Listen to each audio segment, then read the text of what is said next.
And I'll talk about that a bit later on. But just in terms of what's here now, you may already be aware of this. If you've heard me speak before, you almost certainly are. We're right on the edge here of the most biodiverse 10 kilometre square in the whole of the UK. Yeah, we are, to be fair, the bar's quite low. We're one of the most nature-depleted countries in the world. And again, more about that later on. But Purbeck is one of those places where you can come and get a glimpse of what our nature once was and could be and could be again. So, what does that mean? If you go 2 miles maybe in that direction, north of here, you go over the chalk ridge down onto the Purbeck Heaths, you've got one of our very, the very first landscapes in the country which we recognise were ecologically important and on the point of disappearing, and so some of our very first nature reserves were here on the Purbeck Heaths. You walk around there, you'll see one of the few bits of the whole country where you can find all of our native reptile species, only 6 of them, but they're all there. Not just they're all there, but actually you've got the highest densities of our rarest species of anywhere in the country. So you'll find more sand lizards, more smooth snakes on the Purbeck Heath than anywhere else in the UK. Look a bit closer. Some of these flings flying around you might be incredibly rare. You might find a Purbeck mason wasp. It's called Purbeck mason wasp because you have to come to Purbeck to find it. It doesn't occur anywhere else. Look into the wetlands on the heath, those kind of boggy bits we all try and avoid. You've got a whole world of carnivorous plants there, 12 species. Nowhere else has as many as that. And you might find a species called the Godlingston sundew. It's called Godlingston sundew because it was first discovered to science here on Godlingston Heath. This is a really uniquely special landscape. You go onto the dunes at Studland, you'll find fungi that don't occur anywhere else in the UK other than there. So the heaths are special. They've always been recognised as special. But from here, instead of going north, if you go south, even closer, probably only a mile from here, go down through the village, or up through the village of Langton, down the other side towards the coast. Those coastal grasslands there are some of our richest grasslands, again, anywhere in the UK. You might, and I've done lots of botanical surveys down there, because it's what I like doing, you might find in a square metre 40 different species of wildflower and grasses just on those places. Not because we've done anything to it, just because that's the way they've been managed for centuries, in fact for thousands of years, through traditional grazing management. You might see flying around you a Lulworth skipper, really rare butterfly. It doesn't look particularly exciting. It's called the Lulworth skipper because Lulworth's just down the road. It only occurs on a tiny fraction of our coast between the Isle of Wight and a little bit further west than here. Or if you're into your orchids, you might come and look at the early spider orchids, and people come from all over the country to do that because you've got about 70% of the UK population of this particular orchid within a couple of fields down there. So we're living in a really joyously rich and special landscape. Hopefully some of you join my colleagues Mark and Ben, who are over there somewhere, on a walk round Langton Westwood, so the wood just here on the edge of this farm this morning. If you didn't, I urge you to do so tomorrow because it's one of the most beautiful woods I know. And they're different habitat, different landscapes altogether, but you'll see some amazing veteran trees, some old oak trees, these sentinels that have been there for 400 or 500 years, supporting hundreds of species within an individual tree, from the kind of the lichens and the moss within their bark to the bats that roost to them. We're the best place in the country for bats. 15 of our 17 native species of bats might be flying around you here tonight. The woodlands are fantastic. You look in the glades where some of the clearings are in the woodland. I think they're out today. The silver-washed fritillary butterflies. If you've not seen them, go and see them. You can see them now.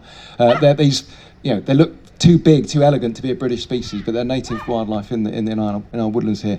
One of my favourite things about Langton Westwood are actually not the oldest trees, well, maybe they are the oldest trees, are the ash trees. You find clumps of 2 or 3, maybe 4 old ash trees going together. And at first I saw them and thought, well, that's big for an ash tree. It's maybe 200-300 years old.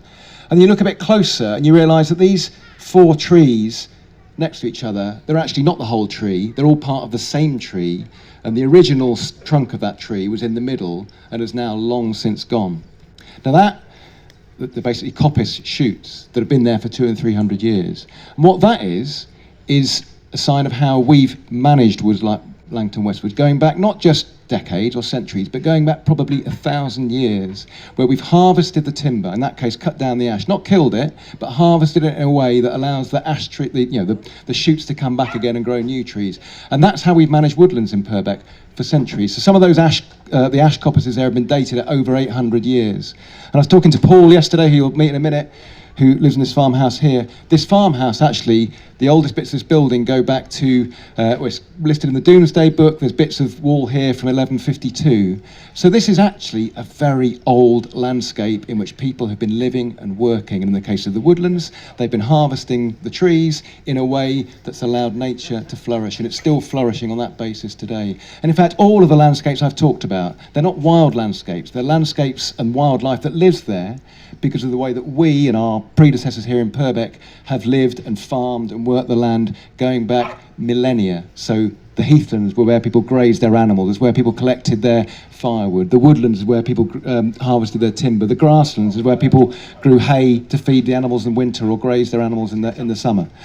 These are cultural landscapes, and for centuries, I say if not millennia, Purbeck has demonstrated as well as anywhere else how people can actually live in harmony with nature. We can live in a way, manage the land in the way which gives us food to live on, but also gives nature space in which to thrive. So Purbeck's a special place. Zoom out from that a bit though, and that's probably a very different narrative from most of what we hear about the natural world today. So I already said it earlier, we're one of the most nature depleted countries on Earth. Nature is in dramatic decline. So yes, you can still see fragments of it here, but it's not going well. So I remember, I'm 54, so growing up in the 70s and 80s, we'd come on holiday down to the southwest, and I remember my dad in the car having to turn the windscreen wipers on every couple of hours to wipe the insects off the window because they were just everywhere in the summer. And any of you my age will remember that. I can guarantee none of you had to clean your windscreens coming down this weekend because there's too many insects around. We've lost, and there's various studies across Europe have sort of come to the same sort of figure, we've lost around 75% of our insects in Western Europe since 1970. That's not species, that's biomass, that's volume of life that is no longer there. Other calculations said if we were to lose all of our insects, how long do you think the human race would last? Less than a year. We're not, the ecological crisis isn't something that might happen. It's not something, the sixth mass extinction isn't something that, we need to start thinking about this because it's going to happen in the future. We're in that now. That's happening now. We're in an ecological apocalypse. And don't let's kid ourselves. That's okay. So and you'll know about that. That's absolutely linked with the climate crisis as well. So what do we do about that? And what's caused that? Now, there's multiple causes of that around the world. But if we go back to our landscape here in Britain, particularly in lowland Britain, what's caused this change from a landscape that was full of insects, supporting loads of wildlife, to one in which actually there's very little left? And the biggest single cause of this is the way we've changed the way we manage the land. So our farmers, our land managers who for centuries produced food in a way that supported local communities, fed local communities and allowed wildlife to thrive has changed. We've industrialised the way we manage the land. And that's happened since the Second World War, and it's particularly happened since the 1970s. What do I mean by industrialising the way we've managed the land, industrialising the way we farmed? Well, we've changed our approach to water. So water being the lifeblood of our landscapes in modern industrial farming is seen as a problem. We do everything we can to get it off the land as quickly as we can. So we've drained our fields, we've straightened our rivers, we've removed the vegetation, we've turned them into canals that get the water off as quickly as possible. And in doing so, we've taken those, all the life that lives with those rivers off. We've changed how we think of soil, from thinking of it as a growing living thing on which we all depend, to being an inert medium which we chuck chemicals on, we chuck nutrients on, and we chuck more nutrients on to get more produce out of the land. And in doing so, we deplete the organic matter, we deplete the carbon, we deplete the billions of microorganisms that should be in that soil, that are the base of any terrestrial ecosystem. We've also changed the layout of the land. I love this place because it's so complex. Is the grass short here? Is it a forest? Is it a wood? Is it a scrubland? It's everything all together. That's what our farmland used to look like. If you drive across the countryside now, we've ripped out the hedgerows, we've ripped out the trees, we've ripped out the scrub, we've ripped out the messiness. The plants we've decided we don't like for one reason, we've called them weeds, despite the fact that hundreds of species might depend on that particular plant. And yes, I'm talking about yew ragwort, which people hate, but is critical to 39 species. Without ragwort, they cannot survive in our landscape. We've spent billions tidying up our landscape to make it more efficient. There's no long grass, there's no messiness. Messiness isn't a word in nature. Tidiness isn't the word in nature. Messiness is where wildlife lives. So in the name of efficiency, we've done all this and our wildlife has gone. And that may sound like a rant against farmers, and the most important thing I'm going to say is to be very clear, it is not a rant against farmers. It's a rant against what we forced our farmers to do. We can't divorce us from decisions our farmers make. I know lots of farmers, and they're the hardest working people I know, farmers who work stupidly long hours for a tiny amount of money. Farmers farm the way they do. We pushed farmers into industrialising because that's the only way they can survive economically, and that's because of decisions we make as a society. So it's us, through the governments we vote, through the policies we approve, that have chosen since the Second World War to subsidise farmers, not for managing land in a way that's good for nature, but just for farming, and the more produce you get, the more subsidies you get. That's what pushes farmers in saying, well, in order to survive, I've got to do that. They're not making the money out of it themselves, but they're just trying to scrape a living. It's also down to us, though, not just in terms of the governments we vote in and the policies we approve, but us as consumers. As a nation, we spend less as a proportion of our income on food than any other nation in Western Europe, because we value cheap, we value mass-produced, we value convenience, we value all of that sort of stuff. We value processed food, that it doesn't really matter if it's grown on an industrial farm or grown organically because it tastes the same. But more than anything else, we value cheap produce, and our farmers are having to try and compete on that market. So they may be growing in the most environmentally friendly way, but they're having to sell at market alongside massive industrial farms from the other side of the world. It's no surprising that our farmers have had to industrialise to survive. So let's not make this a rant about farmers and think about us as consumers and the choices we make and what sort of farming we want to support in order to actually have a landscape in which nature can thrive in. So in many ways, I think farmers are probably the biggest victims of this all, because farmers are in a profession that is really having a very, very difficult time. But not only that, industrialisation of farming has taken people off the land. We don't employ people in farms the way we used to. Farmers have lost their status in the community. They've also lost their connection with the land. So far, if you're a farmer sitting in a tractor dosing chemicals out, that's not our image of a bucolic farmer and in touch with nature, is it? So let's not blame farmers. Look at us as a society and the choices we make here. So the final thing I want to talk about is not end on that doom and gloom about farming. It's linking the first thing about how amazing Purbeck is with what's going on in the wider landscape here. I said Purbeck was a place, if you're an ecologist, it's a dream place to work, and it is. And that's not just because of how beautiful it is. It's because actually what's happening in Purbeck at the moment is we're showing, slowly, we're learning, but we're showing others, and people are starting to take notice, that it is possible to turn that tide, to change that narrative, to actually re-find a way of managing the land, re-finding a way of putting communities at the heart of how we manage that land, that allows nature to thrive and allows people to thrive as well. And this is a long story. This isn't just something that started a couple of years ago. So going back to the heathlands, the very first nature reserves in the country in the 1950s, so the first thing we did there was organisations like mine, the National Trust, and other conservation organisations like the RSPB and the Wildlife Trust and Natural England. The first thing they did was look after those remaining bits of wildlife as nature reserves. But at the same time, or from about the 1980s onwards, we've also slowly been stitching back that original nature-rich landscape on the heath. So turning industrially farmed land back into heathland, or turning industrially farmed conifers on the plantations there back into mixed woodland and heathlands, re-stitching a landscape that works for nature. And it got to the point where by 2020, actually those original fragmented nature reserves didn't make any sense. And so the Purbeck Heaths became the UK's first what's called supranational nature reserve in the country. And what that means is you've got not just one landowner managing their little bit of land for nature, but you've got a whole landscape full of land managers, 7 landowners, all working their land with one vision for nature, and it's working. We've got a landscape big enough now that nature can come back and it can thrive. So earlier this year, we were the first place in the country to get a licence from the government to release beavers in the wild. There's lots of beavers around, mostly within fenced enclosures. This was the first legal wild release of beavers in the country, and we've got beavers there breeding, a fantastic attribute for the landscape.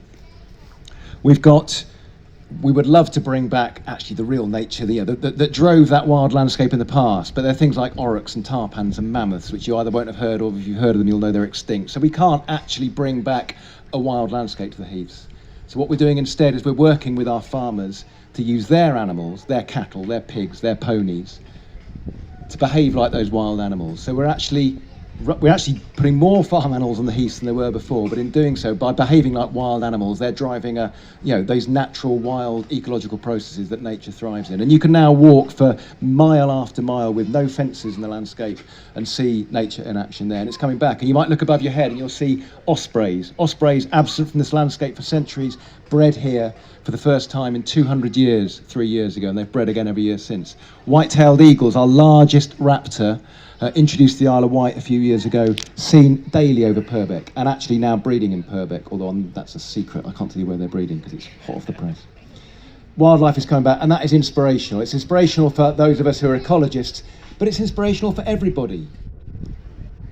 This wasn't what drove us, but what we've realised in doing this, create a landscape that's big and feels wild and full of nature, and people love it. People need it. People need nature. We've got 400,000 people living the other side of Poole Harbour in Poole and Bournemouth, and they're coming in their droves to see this. We get about 2 million visitors a year to the Purbeck Heath National Nature Reserve, and it's changing lives, it's inspiring people. And it's not just inspiring people because everybody needs nature in their lives, but it's inspiring others to think about how they manage their land and the opportunities that brings. So one of the biggest moments for me on the Purbeck Heaths was when it stopped being something that the National Trust were doing and the RSPB were doing, and a big privately owned estate in the middle of the heath, the Rempston estate, decided they want part of this as well. And they decided they want to put their land into the National Nature Reserve. Not because they're a conservation organisation, although they're proud of the landscape they manage, but because that was actually the best business decision for them.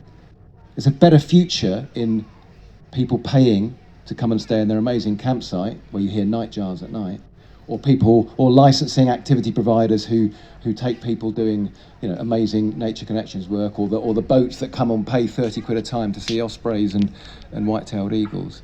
It's a good business decision to restore nature because you're creating something that society needs. And that was the moment when it felt like, okay, we're creating a movement here. This isn't just something that I all my career have done as part of a nature charity. We're creating something here that people are doing. This is mainstreaming decisions for managing land for nature, and that is how you turn around nature recovery. Since then, since 2020, what was started off as an exciting story on the heaths is growing, and you're in the heart of it right here. So our more kind of conventionally farmed landscape in South Purbeck, soils are a little bit better. They're not great, they're a little bit better, so it's a bit more viable to keep doing that traditional farming, are starting to make those changes as well.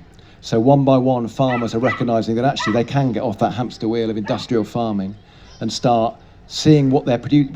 We still need to grow food. Food is important. Food is a product of farming, but it's not the only product. Actually, if a farmer sees themselves as a land manager that's growing food, but also storing carbon in the soil, cleaning up our water, providing access for people, providing biodiversity, that's all stuff that society needs. Helped by changes in our economics. So without going into the Brexit debate, one of the big changes that Brexit gave us was by leaving the common agricultural policy, we no longer subsidise farmers just to farm for production. We now subsidise farmers for farming in a way that brings public benefit. So that's nature, access, carbon, water, all that stuff. And that's a tipping point, which means many farmers now are saying, okay, I'm going to get off that hamster wheel and I'm going to start managing my farm in a way that brings all these benefits. And it's not going back in time to 500 years ago when we all, these sort of images we have of Hardy's Britain. It's farming for the future, but farming for the future for what society needs now. And actually, from a business point of view, this is saving many of our farmers from what was going to be a very, very grim future. The final thing I'm going to say, I'll introduce one of our farmers whose land you're on now, who can talk a little bit more in a second. The final thing about that is realising what started off as something by ecologists, nature conservationists, has become something for landowners generally. And we're realising now what this is really about is a movement not just for landowners, it's a movement for people. We can't, what we're doing here is creating a vision for Purbeck, for Purbeck society. 100 years ago, everybody who lived in Purbeck was connected to the land because it's where they spent their time, but for many it was where they worked, in the quarries, in the farms, in the water, whatever it was. We've removed all that. We live urban lives in a beautiful rural landscape now. What this is doing, and we're starting to talk about the vision for Purbeck not being about nature, but about actually being resilient local communities, green, nature-based local economies. That's a future which doesn't just put nature back in its place, but it gives hope for people as well. So the biggest employers or the businesses that are growing the most in Purbeck are all forward-looking nature-based businesses that depend on nature-rich land. So if ever you've popping up a new branch every other week these days is the Salt Pig. Many of you will know James Warren, a delicatessen that only sells high-quality, environmentally sensitive food reared in this landscape here, and it doesn't sell it to Tesco's at the lowest price. It puts it back into the local market, connects people to nature, builds in. My daughter's working there right now. Actually, they're a big local employer. The other area that's growing economically in Purbeck, the other businesses that are thriving are outdoor activity companies. Those of you know companies like Land and Wave, Cumulus, bringing in tens of thousands of people every year, young people connecting with nature, but in doing so, thriving businesses providing job opportunities for local young people that come out of schools, apprenticeships and so on. It's a future that's no longer about nature, it's around people. So I will stop there. What I would do, I want to give to you, Rob, or am I bringing Paul on? How do you want to do it? So, Paul, do you mind standing up? I've talked about you a lot. So,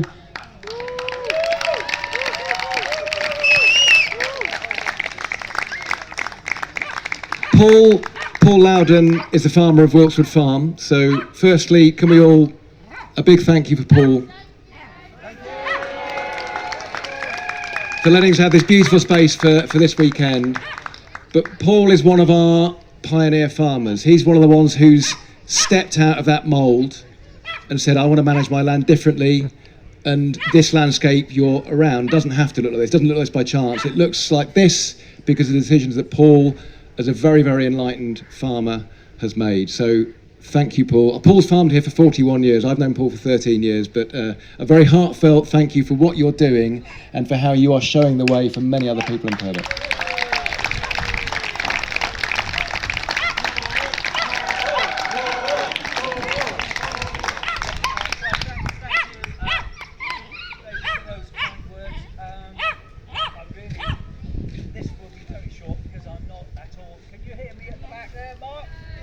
Do you want to come on the mic?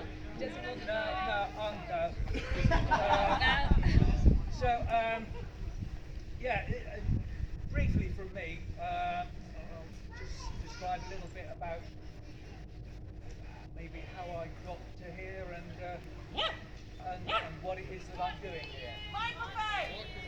Go on, Paul, get the mic.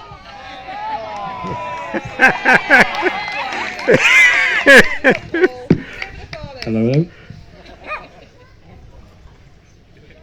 Hello. Right.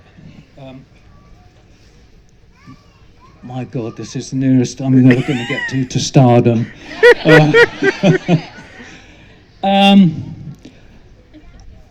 In 1983, I kind of won the lottery when I moved into Wilkswood Farm. And for me, as a new entrant to farming, that I'd made it. And then it was all just down to me, hard work, graft, a lot of luck. But I also had to work within the farming system that prevailed at the time. As David mentioned earlier on, so essentially that was production farming. I didn't have any money. I was a new entrant to farming. I didn't have a rich dad or anything. The cheapest way to get into farming in those days is sheep. So I bought a load of sheep, and in my heyday got up to over 2,000 sheep. I was a production farmer because that was the system. That's what I had to do in order to live in this lovely place and live the life that I really wanted to do.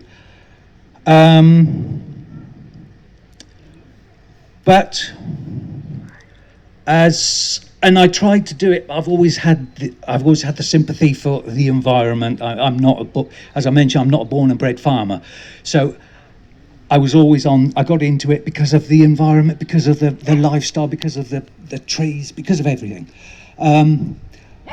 But I had to be a production farmer, so I tried to do it as organically and as sensitively as I possibly could within the parameters that I had to operate within at that time.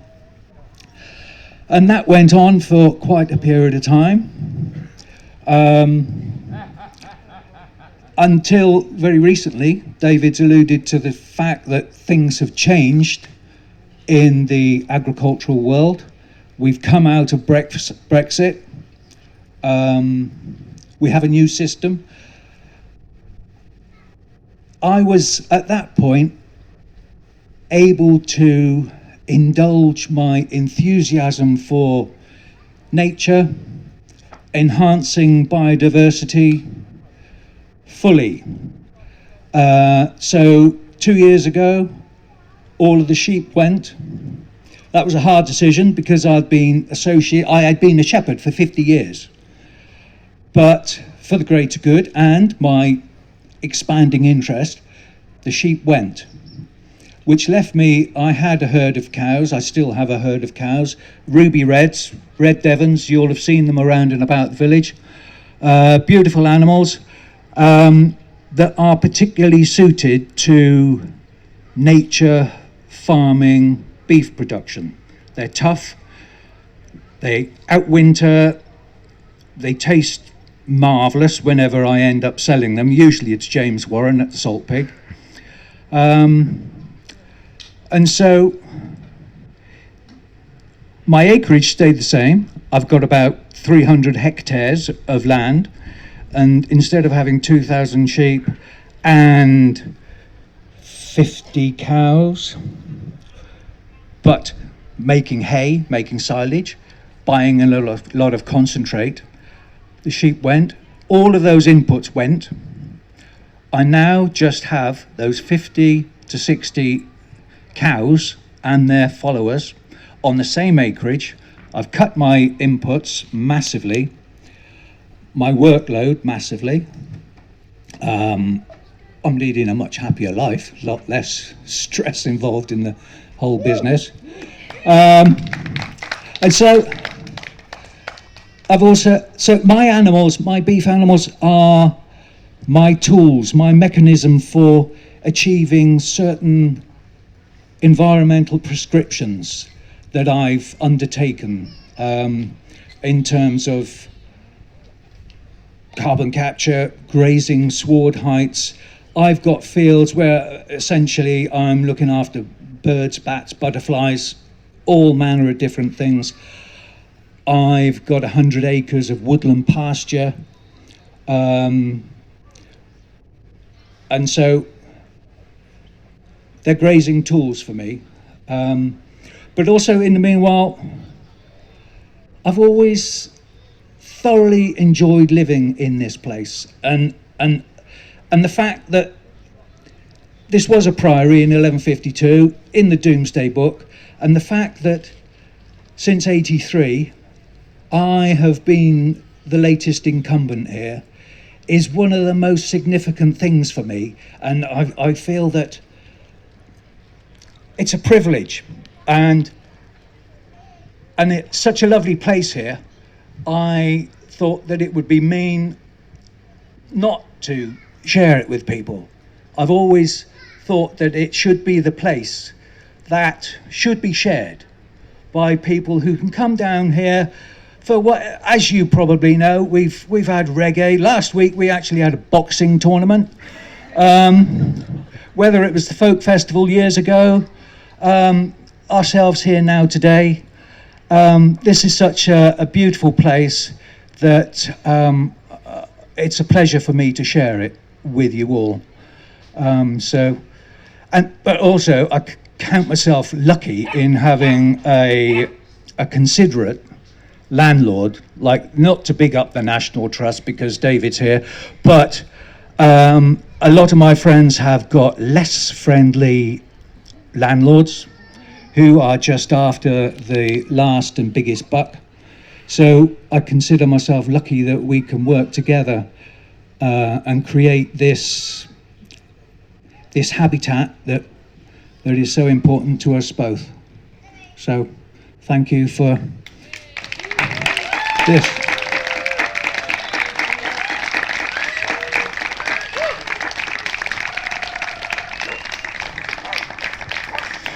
Thank you, Paul, for being such a generous host and letting us have so much fun here. And what an inspiring